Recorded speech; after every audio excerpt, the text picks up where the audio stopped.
नमस्कार दोस्तों, मैं सुप्रिया स्वागत करती हूँ आपका डिकोड एग्जाम के डेली करंट अफेयर की क्लास में। दोस्तों, आज हम अपनी करंट अफेयर की क्लास में डिस्कस करेंगे 13 नवंबर से रिलेटेड करंट अफेयर को। तो चलिए दोस्तों, जल्दी से आप सब लोग सेशन से जुड़ जाइए। सेशन को आप सब लोग शेयर कर दें और जैसा कि मैं उम्मीद कर रही हूँ आप सब लोग बहुत ही अच्छे से होंगे और अच्छे से अपनी प्रिपरेशन कर रहे होंगे। इसी के साथ साथ डेली करंट अफेयर के आप नोट्स बना सकें, इसके लिए जो है आपको पीडीएफ जो है प्रोवाइड किया जाता है। कहाँ पर? टेलीग्राम ग्रुप पे, जिसका लिंक डिस्क्रिप्शन बॉक्स में दिया हुआ है। तो वहां से आप जो है डिकोड एग्जाम के टेलीग्राम ग्रुप को ज्वाइन कर लीजिए, जहां से आपको डेली करंट अफेयर की पीडीएफ जो है प्रोवाइड की जाएगी और उससे आपको डाउनलोड करिए, उसकी शॉर्ट नोट्स बनाइए और रिवीजन करिए। और साथ ही साथ कोशिश करिए कोई भी सेशन मिस नहीं करिए करंट अफेयर का, क्योंकि करंट अफेयर आपके एग्जाम के लिए बहुत ही ज्यादा इंपॉर्टेंट है। चलिए स्टार्ट करते हैं अपनी क्लास स्टार्ट करूं उसके पहले कहना चाहूंगी कि जल्दी से चैनल को सब्सक्राइब कर लीजिए और बेल आइकन को प्रेस कर लीजिए। इससे आपको चैनल से रिलेटेड हर क्लास की वीडियो का प्रॉपर नोटिफिकेशन मिलेगा और आपकी कोई भी क्लास मिस नहीं होगी। तो स्टार्ट करते दोस्तों। और आज की क्लास में हमारा सबसे पहला प्रश्न है कि हाल ही में WHO की रिपोर्ट के अनुसार किस देश में टीबी के मामले में कमी आई? तो एक WHO के द्वारा एक हाल ही में रिपोर्ट जो है जारी किया गया, WHO यानी कि वर्ल्ड हेल्थ ऑर्गेनाइजेशन, और उस रिपोर्ट में ये बताया गया कि किस देश में जो है टीबी के मामले में, ठीक है, क्षय रोग के मामले में कमी देखने को मिली। कौन सा वो देश है दोस्तों? ऑप्शन आपके सामने, जल्दी से कमेंट बॉक्स में आंसर करिए और वीडियो को शेयर करते रहिए। इसका करेक्ट आंसर है दोस्तों बी, यानी कि भारत में जो है टीबी के मामले में कमी आई है, ऐसा WHO की रिपोर्ट के अनुसार बताया गया है। तो WHO यानी कि विश्व स्वास्थ्य संगठन ने भी हाल ही में यानी कि 7 नवंबर को उसने अपनी जो है वैश्विक टीबी रिपोर्ट 2023 जो है जारी किया है। इस रिपोर्ट में बहुत सारी महत्वपूर्ण बातें किया गया है। इस रिपोर्ट के अनुसार देखिए क्या बात की गई है कि टीबी ने, ठीक है, यहाँ पे टीबी के मामले में भारत की स्थिति देखें तो यहाँ पे जो है भारत की स्थिति काफी ज्यादा अच्छी, काफी ज्यादा सुधार देखने को मिला है। यानी कि यहाँ पे टीबी के मामलों का पता लगाने में सुधार को लेकर के शानदार प्रगति देखी गई है, ठीक है, भारत में। और टीबी कार्यक्रम पर जो है कोविड-19 का भी प्रभाव दिखा है, इस रिपोर्ट में ये बताया गया है। उपचार में भी सुधार देखने को मिला है और उपचार में सुधार जो है अनुमानित टीबी के मामलों में कितना जो है फीसदी रहा है? तो 80% जो है फीसदी, 80% जो है पहुंच देखा गया है उपचार के मामले में, जो कि पिछले वर्ष की तुलना में कितना फीसदी अलग है? तो 19% जो है 19% अलग है, ठीक है, अधिक है। यहाँ पे भारत के प्रयासों के परिणाम स्वरूप अगर ये देखा जाए तो यहाँ पे जो है 2015 से, ठीक है, ध्यान रखिएगा, 2015 से लेकर के 2022 के बीच में टीबी के मामलों में कितनी % की कमी आई है दोस्तों? तो 16% की कमी है। ध्यान रखिएगा, अगर हम इसी समय पीरियड को देखें 2015 से लेकर के 2022 के समय पीरियड को, जो टाइम पीरियड को देखें, तो इसमें विश्व स्तर पर जो टीबी के मामलों में कमी आई है वो 8.7% की कमी आई है। लेकिन भारत में देखा जाए इससे दुगनी यानी कि 16% की कमी देखने को मिलती है इन्हीं टाइम पीरियड में। तो काफी अच्छा प्रोग्रेस जो है भारत ने किया है टीबी के मामलों में, ठीक है। वहीं पे देखा जाए इस अवधि के दौरान जो है भारत सहित वैश्विक स्तर पर टीबी से मृत्यु के मामले में भी कमी दर्ज किए गए, ठीक है, कितना? 18%। और यहाँ पे जो बात करें, विश्व स्वास्थ्य संगठन ने टीबी मृत्यु दर को साल 2021 में 4.94 लाख से घटकर कितना हो गया? 3.31 लाख हो चुका है। तो यहाँ पे ध्यान रखिएगा, जितना अगर यहाँ पे जो मृत्यु दर देखें टीबी से, तो 2021 में लगभग कितनी थी दोस्तों? लगभग मान लीजिए 5 लाख थी। वही अगर हम लोग देखें तो ये घट करके लगभग जो है 3 लाख के पहुंच गई है, ठीक है, 2022 में। तो एक तरीके से टीबी से मृत्यु होने में भी, जो टीबी के मामले से जो मृत्यु हो रही थी उसमें भी हमें कमी देखने को मिली है। और एक साल की अवधि में लगभग कितनी फीसदी कमी आई है? तो 34% की कमी देखने को मिल रहा है। तो यहाँ पे ध्यान रखिएगा, ये WHO के द्वारा जो है विश्व टीबी रिपोर्ट यानी कि वैश्विक टीबी रिपोर्ट, जिसे हम ग्लोबल ट्यूबरकुलोसिस रिपोर्ट के नाम से जानते हैं, ये रिपोर्ट जारी किया गया। उसमें ये बताया कि भारत ने काफी शानदार प्रदर्शन किया है। भारत में देखा जाए तो टीबी के मामलों में, उपचार के भी मामले में काफी ज्यादा अच्छा जो है प्रोग्रेस रिपोर्ट देखा गया है। ऊपर से यहाँ पे टीबी के मामले में भी कमी आई है, टीबी से होने वाली मृत्यु के भी दर में कमी आई है, ठीक है, ऐसा इस रिपोर्ट में बताया गया। चूंकि ये रिपोर्ट जारी की गई दोस्तों विश्व स्वास्थ्य संगठन के द्वारा, जो कि स्वास्थ्य क्षेत्र के लिए एक संयुक्त राष्ट्र की विशेष एजेंसी है, ठीक है, ध्यान रखिएगा कौन? WHO, जिसे विश्व स्वास्थ्य संगठन कहते हैं, ठीक है, वर्ल्ड हेल्थ ऑर्गेनाइजेशन। और इसकी स्थापना दोस्तों हुई थी 1948 में। 1948 से अपने कार्य करना शुरू किया था। इसका जो हेडक्वार्टर है यानी कि मुख्यालय है, ये जेनेवा में है, स्विट्जरलैंड के जेनेवा में है। और वर्तमान में जो है इसमें 194 सदस्य हैं। WHO के महानिदेशक कौन है दोस्तों? टेड्रोस एडनोम घेब्रेयेसस जो है वो यहाँ के महानिदेशक हैं। चूंकि जो इसकी स्थापना, जो इसने अपना कार्य करना प्रारंभ किया था दोस्तों 7 अप्रैल 1948 को किया था, इसलिए हम हर साल जो है 7 अप्रैल को हम क्या मनाते हैं दोस्तों, विश्व स्वास्थ्य दिवस, वर्ल्ड हेल्थ डे जो है हम सेलिब्रेट करते हैं। कब करते हैं, तो यहाँ पे ध्यान रखिएगा 7 अप्रैल को, ठीक है, 7 अप्रैल को हम इस दिन को सेलिब्रेट करते हैं। तो ये WHO से रिलेटेड कुछ अन्य महत्वपूर्ण तथ्य थे जहां से आपसे एग्जाम में डायरेक्ट पूछे जा सकते हैं। तो ये रिपोर्ट इंपॉर्टेंट है दोस्तों, ना सिर्फ आपके प्रीलिम्स के लिए बल्कि आपके मेंस के लिए। अगले प्रश्न की तरफ बढ़ते हैं। अगला प्रश्न है, ये भी रिपोर्ट से जारी किया गया, रिपोर्ट से संबंधित है कि हाल ही में जारी क्यूएस यूनिवर्सिटी रैंकिंग 2024 में कौन सी यूनिवर्सिटी शीर्ष पर रहा है। तो यहाँ पे कौन सी यूनिवर्सिटी जो है शीर्ष स्थान हासिल किया है, कौन सा विश्वविद्यालय क्यूएस यूनिवर्सिटी रैंकिंग में, ठीक है, ये एशिया से संबंधित है, एशिया यूनिवर्सिटी से संबंधित है। और ये देखिए ध्यान रखिएगा पैकिंग यूनिवर्सिटी है जो कि चीन के बीजिंग में स्थित है, पैकिंग यूनिवर्सिटी। और ये क्यूएस यूनिवर्सिटी रैंकिंग 2024 में, ठीक है, यूनिवर्सिटी के मामले में शीर्ष स्थान यानी कि पहले स्थान जो है हासिल किया है। तो हाल ही में देखा जाए वैश्विक उच्च शिक्षा थिंक टैंक है दोस्तों, जिसका नाम देखिए क्या है, क्वावा क्वेरेली साइनमेंडस, ठीक है, क्वावा क्वेरेली साइनमेंडस, जिसे हम शॉर्ट फॉर्म में क्या कहते हैं दोस्तों, क्यूएस। और QS Asia university ranking Asia 2023 को जारी किया, 2024 को जारी किया गया है।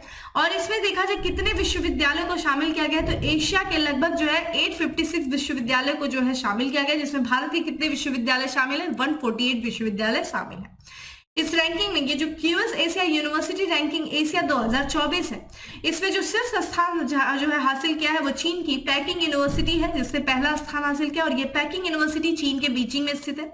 वहीं दूसरे स्थान पे हांगकांग यूनिवर्सिटी ने दूसरा स्थान हासिल किया है दोस्तों। और वहीं तीसरे स्थान की बात करें तो सिंगापुर की नेशनल यूनिवर्सिटी है जो कि तीसरे स्थान पे रही है। देखिए अंडर 10 में भारत की कोई भी यूनिवर्सिटी जो है शामिल नहीं है, अंडर 50 में शामिल है यूनिवर्सिटी, 2 यूनिवर्सिटी जो है वो अंडर 50 में शामिल है। और ये 2 यूनिवर्सिटी कौन सी है, तो एक IIT बॉम्बे है और एक IIT दिल्ली है। IIT बॉम्बे को इसमें 40वां स्थान मिला है, और वहीं बात करें IIT दिल्ली को 46वां स्थान मिला है, ठीक है। और अगर बात करें अंडर 100 में, जो यूनिवर्सिटी रैंकिंग में अंडर 100 में भारत के कितने विश्वविद्यालय शामिल किए गए, तो जो है 7 विश्वविद्यालय शामिल किए गए। ये विश्वविद्यालय कौन कौन से, तो यहाँ पे IIT मद्रास को जो स्थान मिला है 53वां स्थान मिला है, ठीक है। IISc बेंगलुरु को जो मिला है वो 58वां स्थान मिला है। IIT खड़गपुर को 59वां स्थान मिला है। IIT कानपुर को दोस्तों यहाँ पे ध्यान रखिएगा अंडर 100 में 63वें स्थान पे। और यूनिवर्सिटी दिल्ली यूनिवर्सिटी को 94वां स्थान जो है वो हासिल हुआ है। तो ये ध्यान रखिएगा दोस्तों कि ये क्यूएस रैंकिंग जो जारी किया गया ये इंपॉर्टेंट है। इस इंडेक्स में दोस्तों अभी हम लोगों ने बात किया टोटल कितनी यूनिवर्सिटी शामिल की गई भारत की, तो 148, जो कि सर्वाधिक विश्वविद्यालय जो है जगह बना पाए। क्योंकि अगर हम बात करें चीन के जो है मात्र 113 विश्वविद्यालय ने इसमें स्थान हासिल किया, तो सबसे ज्यादा जो है विश्वविद्यालय ने जो स्थान हासिल किया वो भारत के विश्वविद्यालय ने, उसके बाद चीन के 113।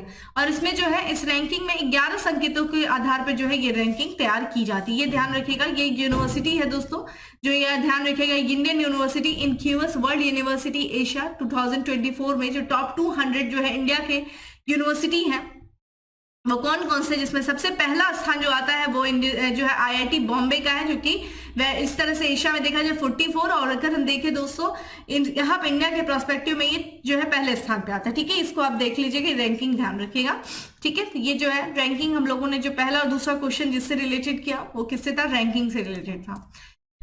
अगला प्रश्न है दोस्तों की हाल ही में कहा 5वां भारत अमेरिकी 2+2 मंत्रिय स्तरीय वार्ता का आयोजन किया गया है। तो 2+2 मंत्रिय स्तरीय वार्ता का आयोजन किया गया भारत और अमेरिका के बीच में, जो कि 5वां संस्करण था।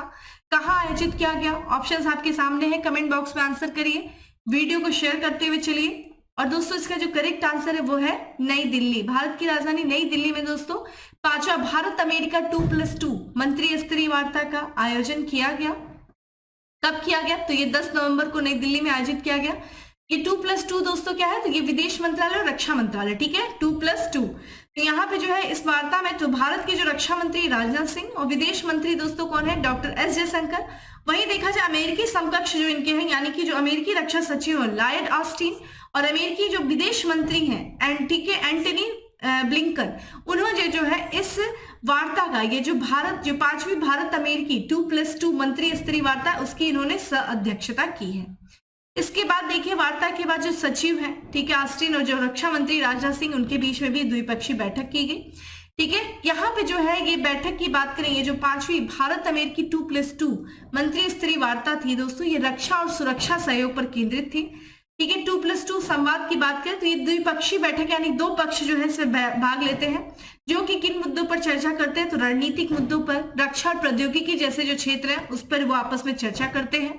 वही बात करें, चूंकि ये 5वीं बैठक थी, तो चौथी बैठक जो थी भारत और अमेरिका की 2+2, ये कहाँ पे आयोजित की गई थी, तो 2022 में, अप्रैल 2022 में अमेरिका के वाशिंगटन में जो है चौथी बैठक का आयोजन किया गया था। ठीक है, तो 2+2 दोस्तों ये भी पूछा जा सकता है कि किन जो है मंत्रियों के बीच में, तो रक्षा मंत्री, ध्यान रखिएगा, रक्षा मंत्री और विदेश मंत्रियों के बीच की ये बैठक है। ठीक है, ये ध्यान रखिएगा। ठीक है, तो ये 5वीं बैठक थी। इसी बैठक के दौरान दोस्तों ध्यान रखिएगा, यहाँ पे जो है पहली भारत अमेरिकी डिफेंस एक्सेलरेशन इकोसिस्टम निवेशक बैठक भी आयोजित की गई। इसके बारे में हम लोगों ने लास्ट क्लास में भी चर्चा किया था, यहाँ पे हम रिवीजन कर लेते हैं।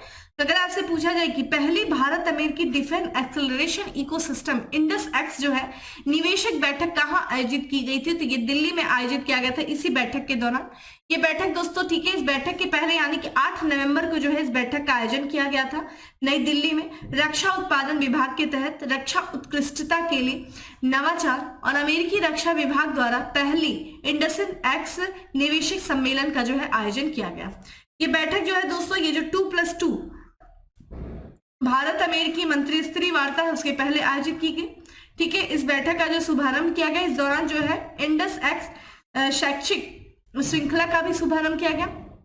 इस बैठक का उद्देश्य क्या था, तो निवेशकों और स्टार्टअप्स को, ठीक है, अमेरिका और भारत के रक्षा पारिस्थितिकी तंत्र के लिए मार्गदर्शन करना था। ठीक है, तो ये ध्यान रखिएगा दोस्तों यहाँ पे। ठीक है, चलिए दोस्तों अगले प्रश्न की तरफ बढ़ते हैं। अगला प्रश्न है कि किस राज्य की विधानसभा ने आरक्षण कोटा मौजूदा 50% से बढ़ाकर 65% करने के लिए एक विधेयक पारित किया है।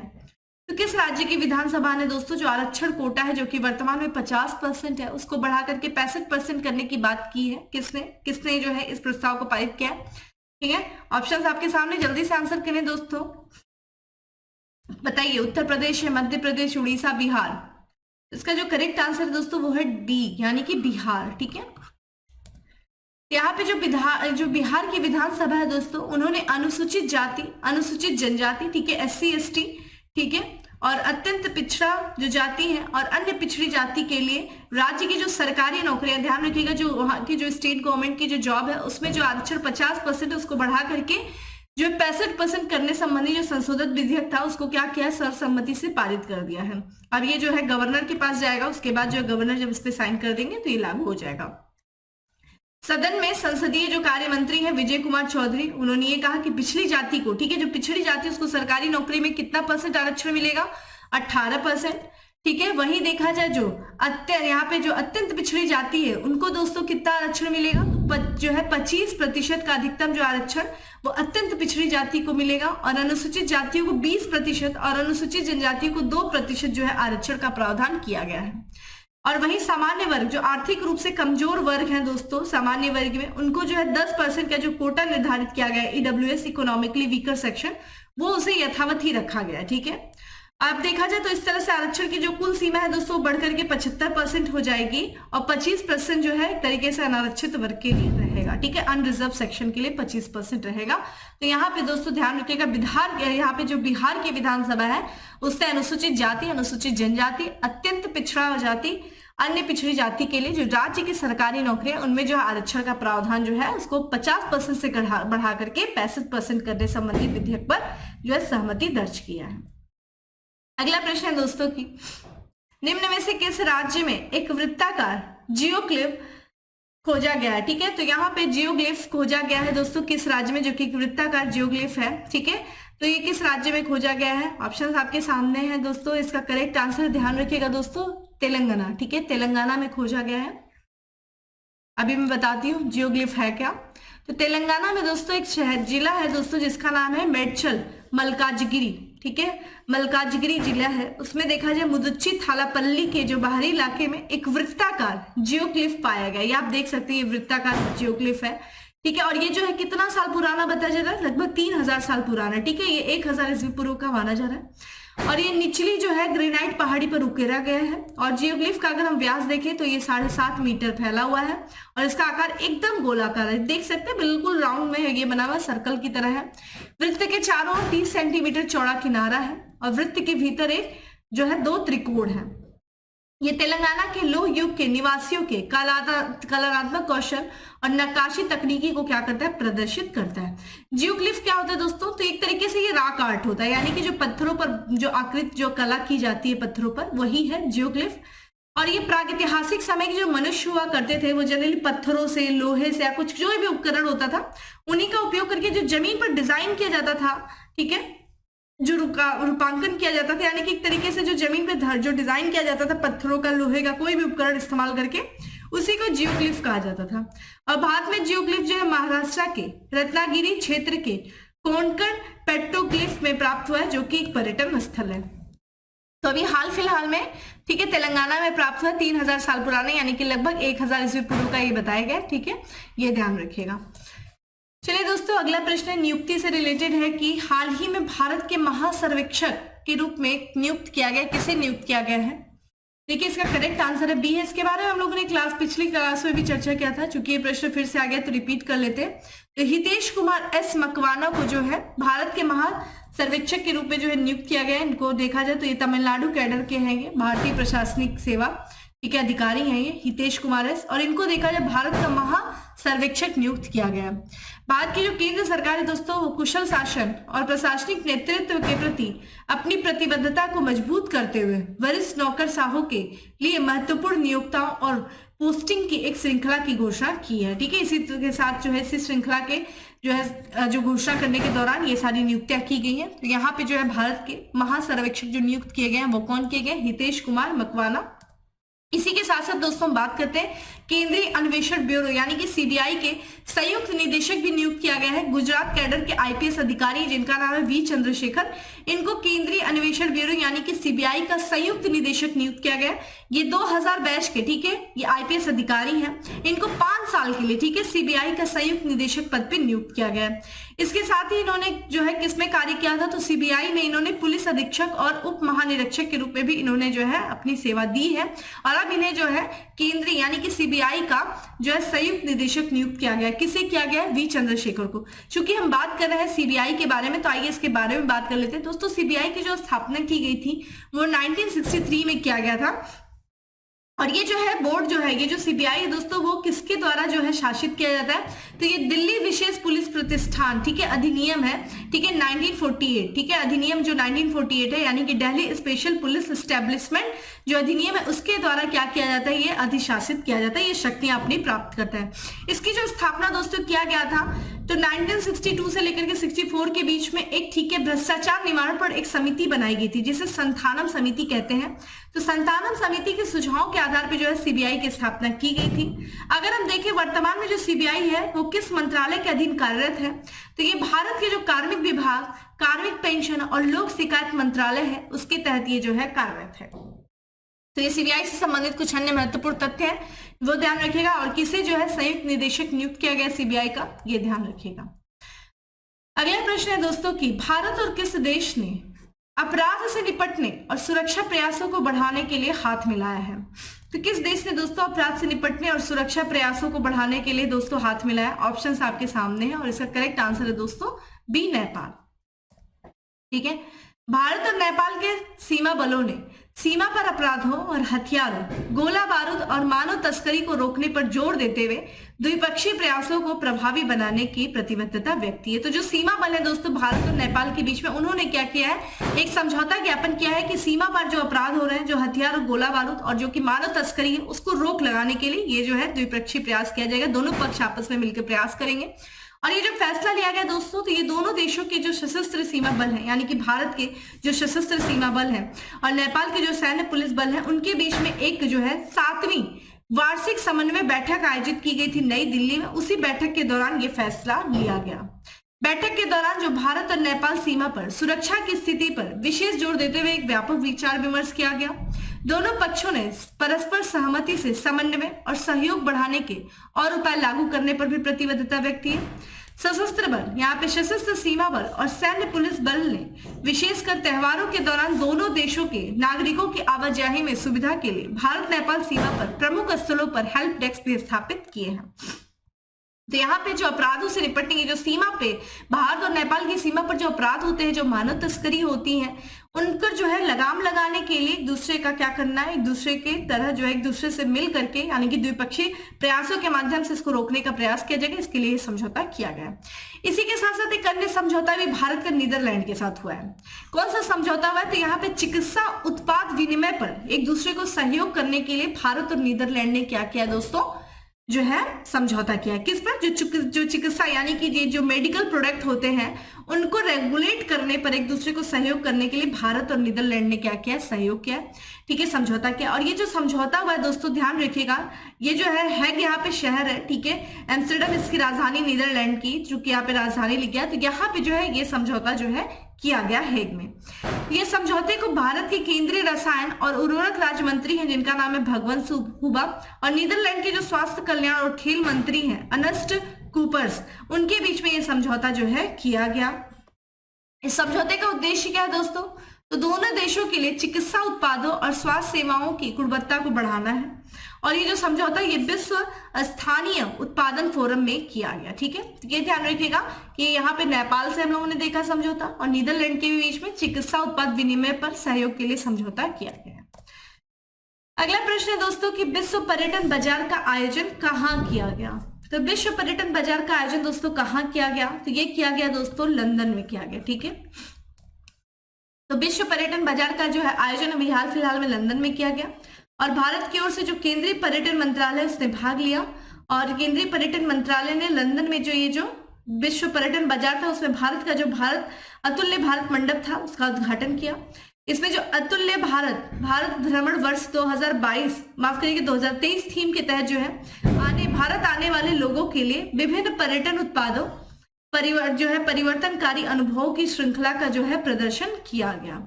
ये जो मंडप था दोस्तों, ये जो भारत मंडपम है, इसका जो भारत मंडप है इसका जो औपचारिक उद्घाटन किया गया, ठीक है, वो किसके द्वारा किया गया? तो भारत सरकार के जो पर्यटन मंत्रालय के सचिव हैं विद्यावती, ठीक है, विद्यावती, और ब्रिटेन के में जो भारत के उच्चायुक्त है विक्रम दोरास्वामी, ठीक है, उनके जो है बीच में जो है उनके द्वारा इसका जो है उद्घाटन किया गया। यहाँ पे भारत मंडप पे किसने किसने भाग लिया? तो कौन कौन से स्टेट जो है यूटीज ने? तो इसमें दिल्ली, उत्तराखंड, जम्मू कश्मीर, बिहार, मेघालय, अरुणाचल प्रदेश, उड़ीसा, असम के राज्य पर्यटन विभाग, भारतीय रेलवे, खान पान और पर्यटन निगम सहित जो है कुल 47 जो है प्रतिभागी अतुल्य भारत मंडप में भाग इन्होंने लिया है। पर्यटन देखा जाए यहाँ पे भारत में पर्यटन को बढ़ावा देने के उद्देश्य से जो पर्यटन मंत्रालय दोस्तों, जैसा कि आपको पता है कि हर साल जो है 27 सितंबर को विश्व पर्यटन दिवस मनाया जाता है, और इस अवसर पे जो भारत का पर्यटन मंत्रालय उसने एक कार्यक्रम शुरू किया है, ट्रेवल फॉर लाइफ कार्यक्रम, जिसका उद्देश्य भारत में पर्यटन क्षेत्र को बढ़ावा देना है। और इसी तरह विश्व पर्यटन को बढ़ावा देने के लिए एक विश्व पर्यटन बाजार का आयोजन किया गया, लंदन में किया गया, ठीक है, ये ध्यान रखिएगा। अगला प्रश्न है दोस्तों की हाल ही में किस राज्य की राज्य कैबिनेट ने ड्रोन प्रचालन सुरक्षा नीति 2023 को मंजूरी दे दी है? किससे दिया दोस्तों? देखिए इसका जो करेक्ट आंसर है वो है उत्तर प्रदेश। तो ऑप्शन ये देखिए ध्यान रखिएगा, special question UP special.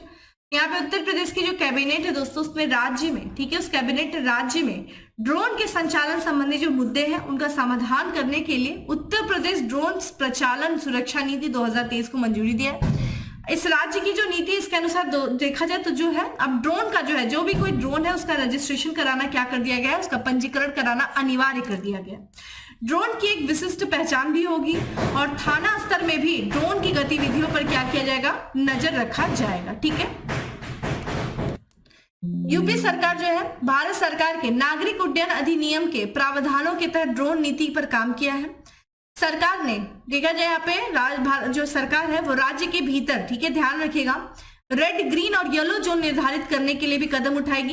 Red zone जो होगा दोस्तों वो नो फ्लाइंग जोन होगा, वहां पे किसी भी तरह का ड्रोन का इस्तेमाल नहीं किया जाएगा, यानी कि यहाँ पे कोई भी जो है गतिविधि संचालित नहीं होगी।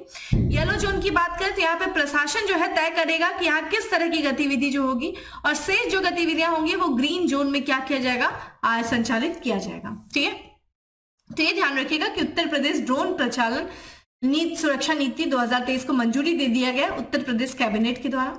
इसी के साथ साथ यूपी कैबिनेट ने ग्रामीण विकास के लिए व्यवहार्यता अंतर वित्त पोषण के लिए 262 करोड़ का जो है रुपए आवंटित किए हैं। ठीक है, किसके लिए? व्यवहार्यता अंतर वित्त पोषित के लिए। इसमें लगभग जो है 196 करोड़ जो है लाभार्थियों को पोषक तत्वों की खुराक उपलब्ध कराने में जो है मदद मिलेगी। महाराजगंज के सोहगी पुरवा वन्य जीव प्रभाग के आसपास पर्यटन के विकास के लिए 15 एकड़ जमीन उपलब्ध कराने के प्रस्ताव को भी राज्य कैबिनेट ने मंजूरी दे दी है। ठीक है, तो ये ध्यान रखिएगा यूपी सरकार।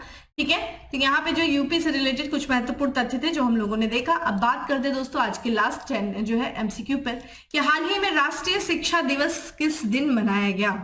किस तारीख को दोस्तों राष्ट्रीय शिक्षा दिवस मनाया गया है? ये मनाया गया है दोस्तों 11 नवंबर को मनाया गया। करेक्ट आंसर क्या हो जाएगा? बी हो जाएगा। यहाँ पे राष्ट्रीय शिक्षा दिवस दोस्तों हर साल जो है 11 नवंबर को पूरे भारत में मनाया जाता है। और ये किसकी जयंती के उपलक्ष्य में मनाया जाता है? तो भारत के जो पहले शिक्षा मंत्री थे दोस्तों मौलाना अब्दुल कलाम आजाद, उन्हीं की जयंती पर जो है ये हर साल, ठीक है, मनाया जाता है। और ये 2008 से जो है ये हर साल 11 नवंबर को राष्ट्रीय शिक्षा दिवस मनाया जाता है। ठीक है, मौलाना अब्दुल कलाम आजाद क्या थे दोस्तों? तो ये स्वतंत्र भारत के पहले शिक्षा मंत्री थे। और ये देखिए इन्होंने इनका जो कार्य ये कब से, तो ये 1947 से लेकर के 15 अगस्त जब देश आजाद हुआ तब से 2 फरवरी 1958 तक शिक्षा मंत्री के रूप में इन्होंने कार्य किया। और ये भारत के, ये जो दोस्तों ध्यान रखिएगा, ये अब्दुल कलाम आजाद ने पहले जो है भारतीय प्रौद्योगिकी संस्थान IIT खड़गपुर की स्थापना में इन्होंने ही किया था। और ये के मरणोपरांत इनको 1992 में दोस्तों भारत रत्न से भी सम्मानित किया गया था। तो ये ध्यान रखिएगा, मौलाना अब्दुल कलाम आजाद से संबंधित कुछ महत्वपूर्ण तथ्य थे। और इन्हीं की जयंती के उपलक्ष्य में दोस्तों हर साल जो है 11 नवंबर को राष्ट्रीय शिक्षा दिवस मनाया जाता है। तो ये था दोस्तों आज का हमारा 10 MCQ। अब बात करते हैं दोस्तों फैक्ट्स ऑफ द डे की।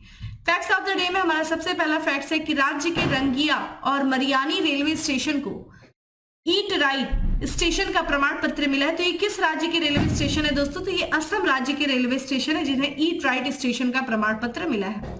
10वां कलिंग साहित्य महोत्सव आयोजित किया जाएगा, तो ये उड़ीसा की राजधानी भुवनेश्वर में। अडानी के श्रीलंका पोर्ट टर्मिनल प्रोजेक्ट में $553 मिलियन का निवेश करेगा। कौन करेगा? अमेरिका करेगा। ठीक है, वहीं अक्टूबर 2023 में ICC player of the month चुना गया है। किसे चुना गया है? हेले मैथ्यूज और रचिन रविंद्र को।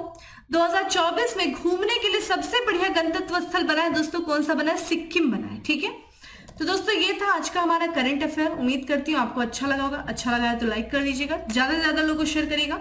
बाकी मैंने आपको ऑलरेडी बताया डेली करंट अफेयर की जो PDF है वो टेलीग्राम ग्रुप पे अवेलेबल है, लिंक आपको डिस्क्रिप्शन बॉक्स में दिया हुआ है, तो जाइए डाउनलोड करिए। फिर मिलते हैं दोस्तों अगले सेशन में, तब तक के लिए bye, have a good day, stay safe and stay happy.